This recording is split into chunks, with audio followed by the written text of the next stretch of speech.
Okay, good morning. Good morning. Good morning, ladies and gentlemen. Apologies for the delay. This is a maze at this campus. I don't know how many of you have been here before. This is my second time here, and it's still a maze. Okay, so do we all know why we're here today? We're anxious. We're anxious. What to do about that? How many of you have anxious students? So a lot of you. So would you say that you're here today mostly to learn tools for your students and what to do with them? Wouldn't you like to? All right. So first, what I want to do is explain to you what anxiety is. And to do that, what I want to do is I want to be able to put you in the same situation as a child would be if he or she was anxious. Okay? So I want you to use your imagination now. And I want you to imagine if one of your lost ones went missing. Does anyone have a picture of a loved one in their minds? Yes? A significant other, a child of your own, a sibling, a best friend. So if they were missing for about, let's say, 24 hours, how would you feel? From a scale of 0 to 10, 0 being absolutely no anxiety at all, you're fine with them being missing. 10 being the highest anxiety you've ever experienced in your entire life. Where would you be if they were missing at 24 hours? Yes? 27 billion. That high, wow. Okay, well, we're going to have to talk with you later.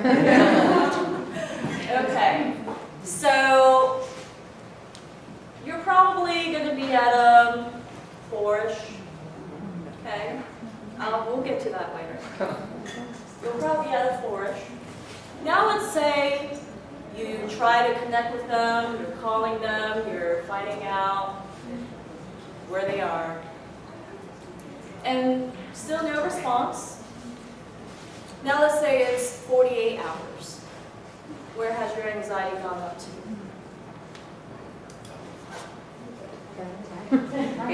8. Okay, some says 8, some says 10. I think it would be different though, because our anxiety is our subjective experience, right? So I think it would be different depending upon who this person is. If this person is a 4-year-old child, at 8 hours, I would be at an 8. If this is a person that I know is kind of flaky, well, at 24 hours, I'd be at a 2. They're probably doing their own thing, right? So it really depends upon who this person is. And that's what I want you to keep in mind here, that anxiety is our own subjective experience, okay? So if you can imagine, let's say a 4-year-old, for those of you who have a child, and if not for your significant other, let's say they're missing 3 days now. That raises the level, right? And if you can imagine, I don't know, I'm thinking of my loved one missing right now, and I'm starting to feel my heart race a little bit. If you can imagine that, that is where your students are. Those who are anxious, highly anxious, that's where they are all the time. Except when they're asleep. Okay, can you imagine that? Okay, so when you think about that, what else is on your mind? When you think about your loved ones being missing, are you able to think about anything else? No. Why not? Why? It supersedes all other emotions. Okay, it does.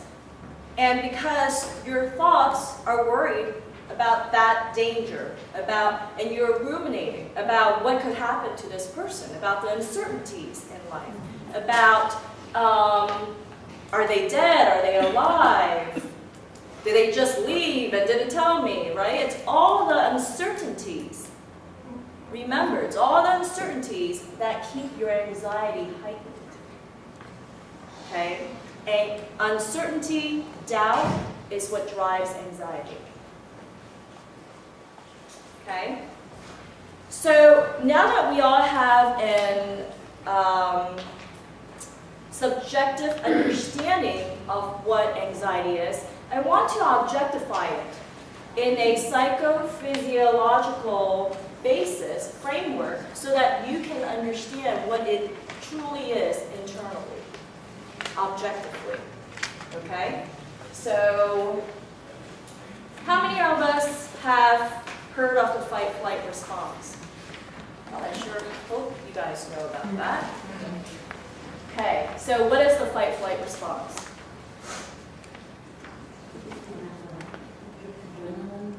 Adrenaline rush. Okay. Actually do it. Sometimes I can do things beyond your natural capacity. Absolutely, absolutely. Okay, all right, yes. I thought it was that everybody has either like one of those two reactions when something really, something really bad happens or threatening, either fight or you flight. You're absolutely right. That's why it's called the fight-flight response. Absolutely. I saw another hand somewhere. No? Okay. Yes. Oh, I was just gonna say, either way, you're in a place of high stress. Yes. Physically, Yes. mentally. Kind of like a survival mode. It absolutely is. So let me explain this to you, why it happens. We've had the fight-flight response. In fact, all mammals have the fight-flight response. Now, why do we have it? You have to remember that the human body, or any mammal body, is equipped for survival. Okay? Your body is a very well-made machine equipped for survival. What does that mean? Well, let's take it back to the caveman days, because that's the classic example, right? Let's say you come out of your cave, and right in front of you is that saber-toothed tiger. And that saber-toothed tiger is thinking, dinner. In order for you to survive, certain mechanisms have to occur in your body so that you can either fight the saber-toothed tiger or run as quickly away as you can. Okay? What happens is that your autonomic nervous system triggers this fight-flight response without your control. It's out of your control, which is why it's controlled by the autonomic nervous system. Okay? So your fight-flight response is triggered, and certain mechanisms occur so that you're able to fight or run, whichever one you choose. Okay? So for example, your breathing intenses. Why does your breathing intense? Get more oxygen to your body so that you can more productively fight or run. Okay, so your organs, all of your organs need oxygen to survive, especially your muscles. Have you ever had a limb that fell asleep? Do you know why it falls asleep? Oxygen's not getting there. So without oxygen, your muscles cannot move. And if you can't move, you are going to be dinner in this situation. Okay? So your breathing intenses, your heart rate also increases. Why does your heart rate increase? What does your heart do? It pumps blood with oxygen. Absolutely. It carries the oxygen, circulates it throughout your system. Okay? Some other interesting facts. Your pupils began to dilate. Why in the world is that? Teachers. So that in my life you can see things more clearly. Okay, so you have more of a peripheral vision of what other potential dangers may there be, right? If there's one saber-toothed tiger, how in the world would I know there's not another or a third? Or maybe some hyenas waiting for it to finish me, right? Okay, your GI tract shuts down or slows down. Your GI tract is your gastrointestinal system, that shuts down. Why do you think that happens? Not essential. I'm sorry, too many. Blood has to go elsewhere for the emergency. Blood has to go elsewhere, so it doesn't have time to metabolize in your GI tract, right? So if you think about it, if you are really running or fighting in this survival mode, you have no time to think about hunger. You have no time to think about getting your thirst quenched. So your GI tract shuts down. You have no time to think about, oh, I need to go to the bathroom now. Okay? So all of these mechanisms occur for you to be able to survive. Now, let's say,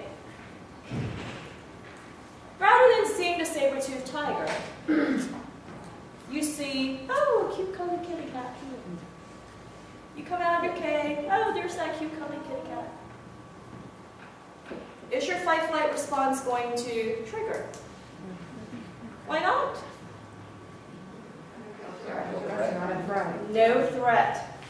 The important question is, who perceives the threat?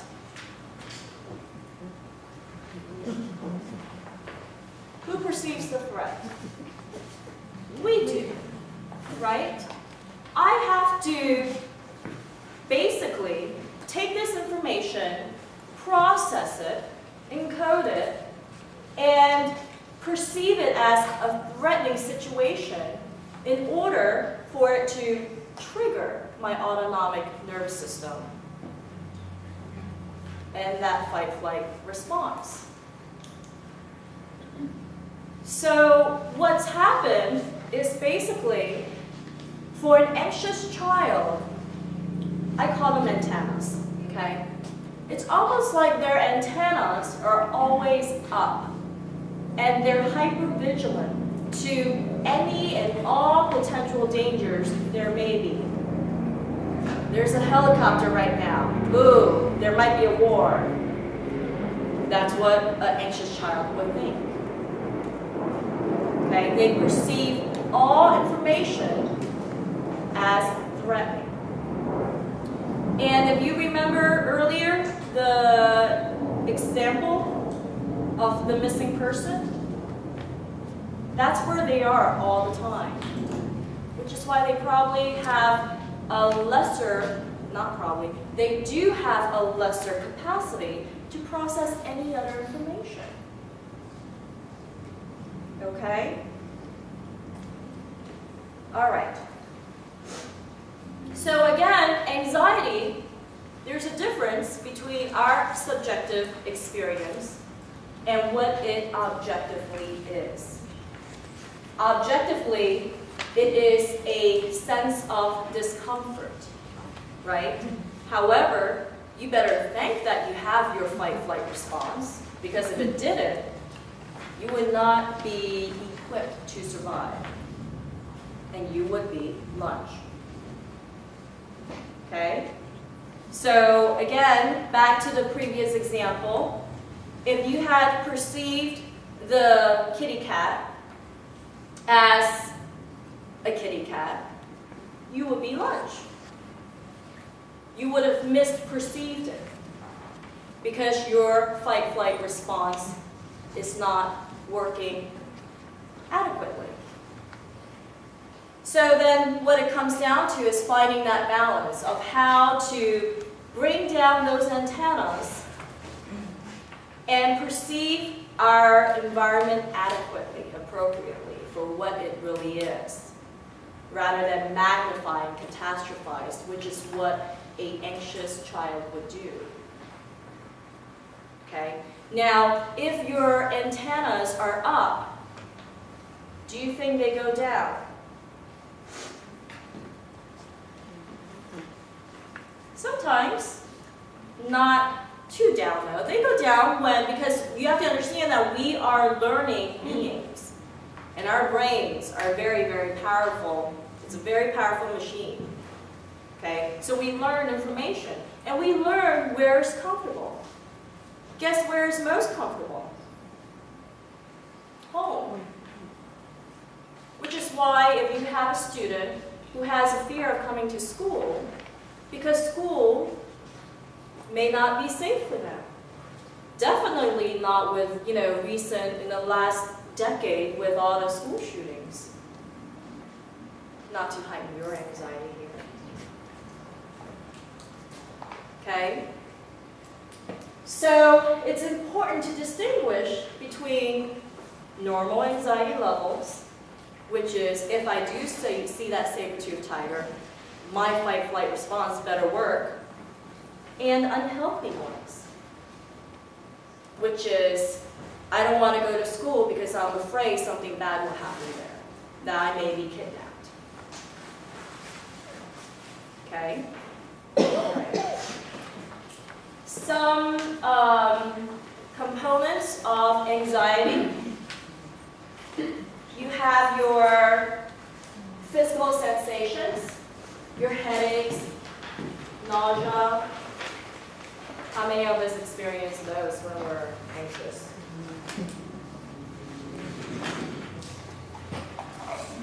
And then our subjective experience, which is, again, the nervousness, the fears, the worries, the ruminations. Okay? So this is some of the physiological concomitants of anxiety. And anxiety is so widespread that it even causes danger to our mental health, to our physical health. Causes ulcers, heart disease. It lowers our immune system, raises our cortisol levels. Now, if our cortisol levels are heightened, how many of you think back to when you were in school and it's finals week and you're studying and you're studying and you're studying and you're really not sleeping, maybe you're overeating, or maybe you're not eating at all. However, you're just not getting any sleep.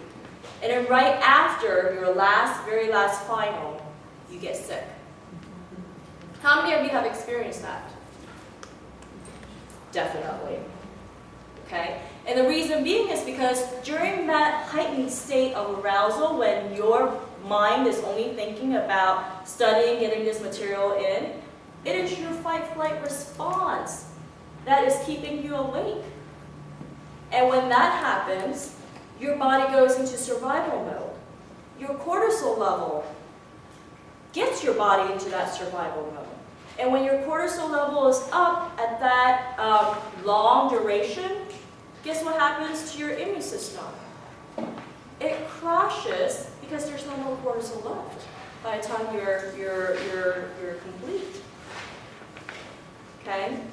So imagine a person whose cortisol level is that heightened for many years, over many years of their lives. Your immune system is going to be compromised, which means that you will be more prone to diseases, okay, and bodily ailments. Okay, so it is the most common mental, emotional, behavioral problem that occurs during childhood. Anxiety is the most common problem, okay? And unfortunately, it's often overlooked or misdiagnosed. Remember, if you're thinking about your loved ones being missing and you can't think about anything else, and let's say your teacher is trying to get you to pay attention and focus in class, and Are you able to, first of all? I might not even be able to go to class. I'd be so sick to my stomach, I wouldn't even be able to go to class. Guess what? I don't like to use the word, but guess what uninformed doctor would diagnose that problem with? I'm sorry? ADD. Absolutely. ADD. Because they're simply not able to pay attention, right? So it is very, very important to understand that just because a person is inattentive, it doesn't necessarily mean I've got ADD. I'm inattentive in many different scenarios. Doesn't mean I have ADD, right? You have to really understand what is being manifested. What is the underlying cause of this behavioral manifestation? Which is why we're here today, okay, to understand that. So, 13 out of every 100 child experiences some kind of anxiety disorder. That's a lot. How many kids do you guys have in your classrooms? 20. Okay. So if you put 3.5 of your classrooms together, you have about 13 kids there with an anxiety disorder. This isn't just our normal anxiety. And when does it become a disorder? Because you have to understand anxiety on a continuum. From those who have a very high threshold for stress and tolerance, and those who have very low threshold. So it's not categorical, you either have it or you don't. It's on a continuum. It becomes a problem when you become dysfunctional, when you're not able to function effectively at your tasks. That is when it's a problem, and that is when it's diagnosed. Okay?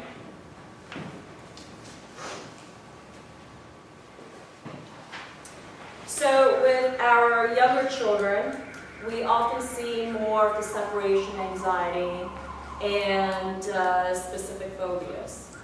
Okay? Usually younger children have phobias of animals, especially dogs or animals that may seem harmful. They may also have phobias over our natural environment. Earthquakes is a big one now because we've seen it twice in the last 2 months, right? In Haiti and Argentina. No, actually in Korea too. Turkey just down. Well, there we go. Why not be phobic of earthquakes? And we live in Southern California, and we're supposed to expect a big one. Did that heighten your anxiety? Okay, and with our older children, we see more of the social anxiety, generalized anxiety, and panic disorders. Okay. Usually if a child has separation anxiety, meaning that they are afraid of leaving their comfort zone, whether it's specifically their parents or their home, they also have panic attacks. And even if they overcome that phase where they're able to separate, they've already learned, their body has learned that sensation of panic attacks. And because they become fearful, panic disorder is basically a fear of a fear.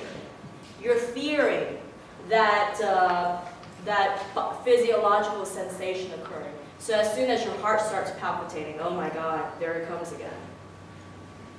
Okay? And usually when a child has separation anxiety and they move away from the separation anxiety, because they're older now and they're able to individuate, the panic attacks will still evolve and occur. Yes? I think you just answered my question. If you have separation anxiety as a child, does that mean that you won't develop panic disorder? Does it mean that you will not develop panic disorder? Is that what you say? No, that you will. That you will. You have a higher Higher chance. risk factor. Right. There's never a black or white answer. Yes. Okay. I specialize in obsessive compulsive disorder.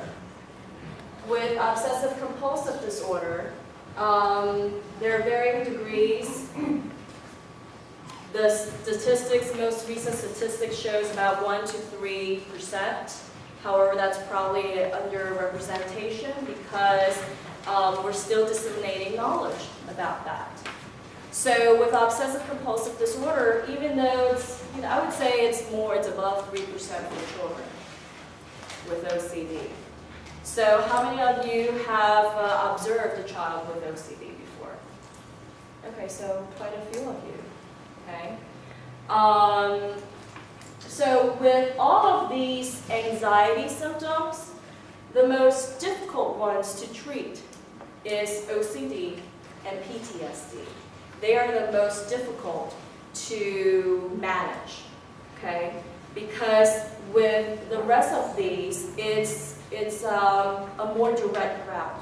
A person with panic attacks is going to be simply be afraid of their internal sensations. A person with a simple phobia is just phobic about one situation. When it comes to OCD, not only do you have an obsessive thought, you also have that compulsive behavior. So let me give you an example so you understand what it is, okay? Back to that example where you are worrying about that loved one. What are you going to do to see if they are okay? I'm sorry? Call.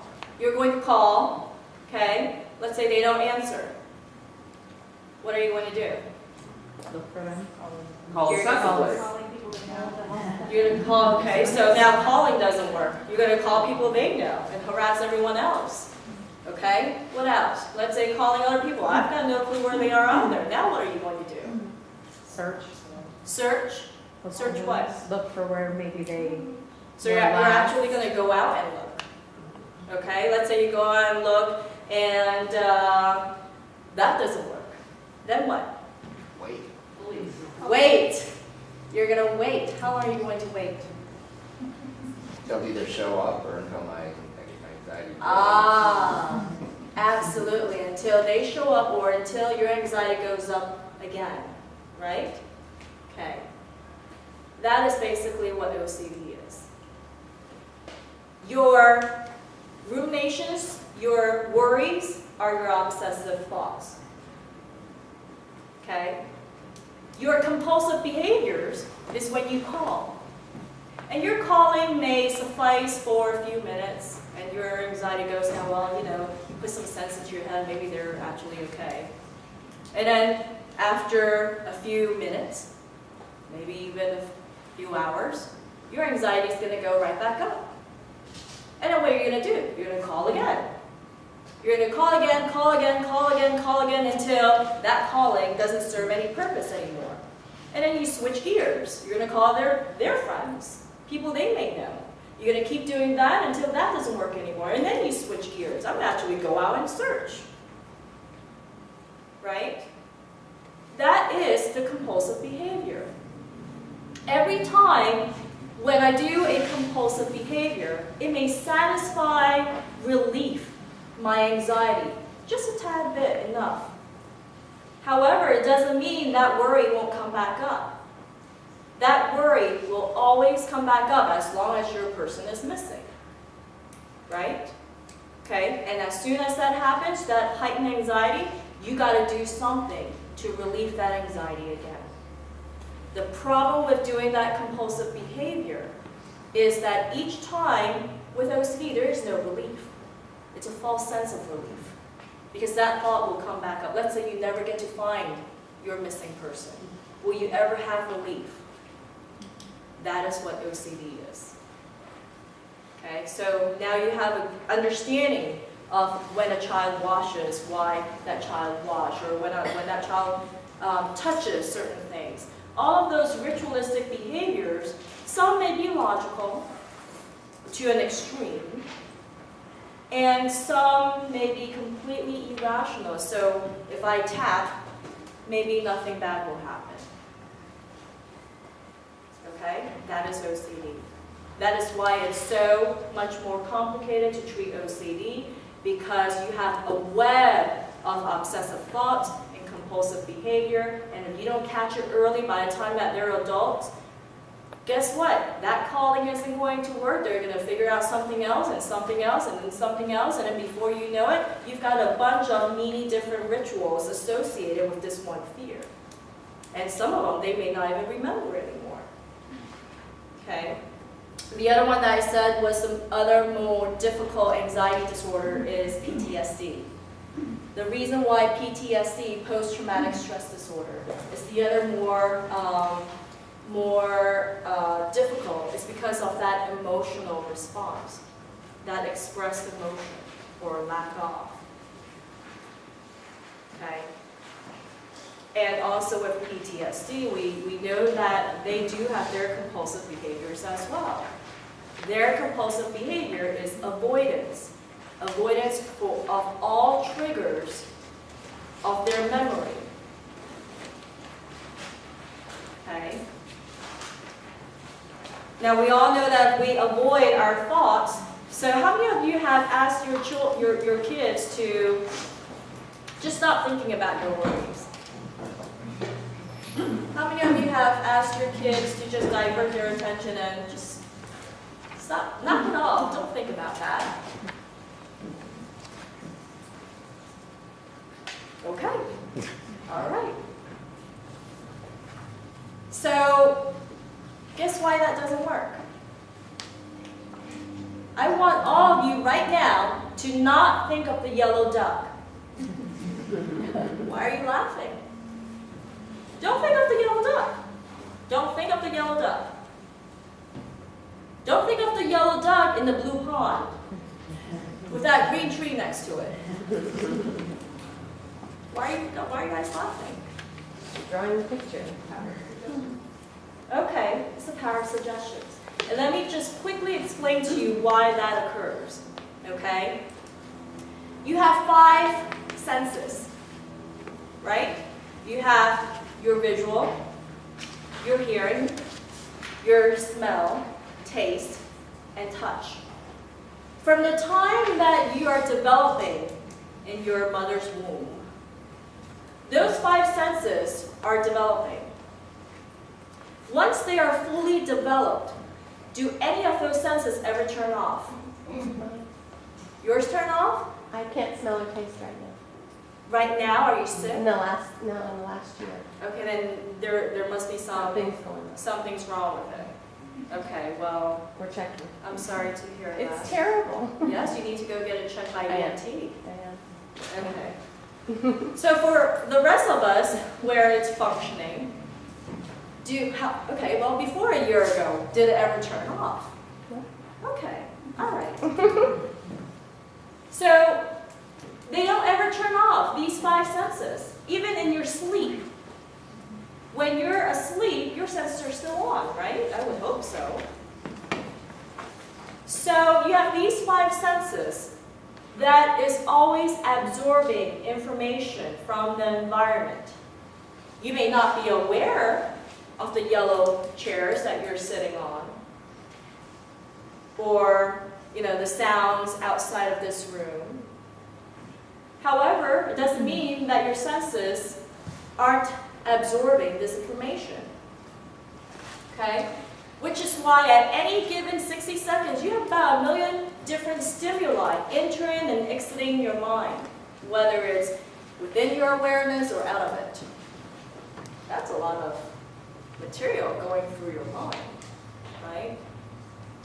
Now, what allows us to focus on any one thought, on any one thing, that yellow chair, is our ability for selective attention. We choose whether we want to focus on the yellow chair, or that whiteboard, or the screen. Okay, so we choose. And when you tell someone not to think of something, what are you actually doing? They don't hear the noise. directing their- You're directing their attention onto that thing that you don't want them to think about. Which is why, you know, a lot of child psychologists who work with parents tell their parents to not use the word don't.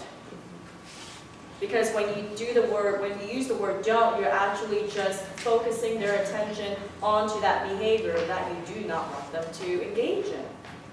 Same thing with your thoughts. If you have a million different stimuli entering and exiting your mind, you have no control over what thoughts come in and out. You have no control over whether you're going to think about the person you're worried about, or being here listening to this talk right now. What you do have is selective attention, what you choose to pay attention to. Okay? Yes? My son had a baseball coach. Uh-huh. They used to tell him to just throw strikes, which I thought was brilliant because he wasn't saying, oh, don't walk this guy, because he just want to throw one ball right after the other. But when it was just throw strikes, it was concentrating on that Yes? one positive thing he needed to do. And you could see his anxiety just, I can do that, I can do that. So, Excellent. That's a good example. Other questions? Okay. All right, where are we now? Hmm? Oh, so going back, no, it's okay. So the previous slide basically showed the percentages of kids with anxiety disorders, and I think you have that in your handout, so we don't really need to review it. Okay? So then the question goes to, what does anxiety do to a child? Well, is it going to interrupt your attention?